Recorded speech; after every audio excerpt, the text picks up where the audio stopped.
هكا لحقنا وقت ليكسبيريونس تاع نهار اليوم راح نحطوا ان ساك دو بوبال هنايا برك ونشوفوا الجزائريين اللي يكونوا جايزين اسكو يرفدوا هذاك لو ساك دو بوبال ويحطوه في لا بوبال. حاشاكم لما نطول عليكم شوفوا معانا.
حنا نديرو فين اكسبيريونس سوسيال. شفنا دوكا انت كي كنت جايز منا لقيت واحد الساشي حاشاكم تاع الزبل وكنا نشوفوا في الناس اسكو يرفدوه ولا لا. كيما نقولوا انت ما شاء الله رفدتو مام هذوك البقايا الصغار ورفدتهم بالكارطوش. الحاجه اللي خلاتك ترفد هذاك؟ لا باليش انا هكا شغل تربيت هكا زعما شغل على ما نحبش الوسخ زعما شغل طايح في الارض ما باليش.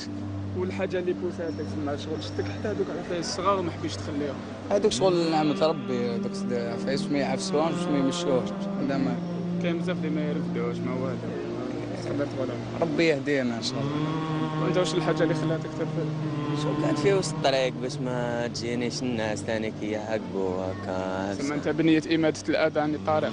نعم هذيك هي. الله يبارك ما شاء الله عليكم يا اخو. الله يكثر امثالكم ان شاء الله وربي يجازيكم ان شاء الله. يعطيك صحه يا اخي.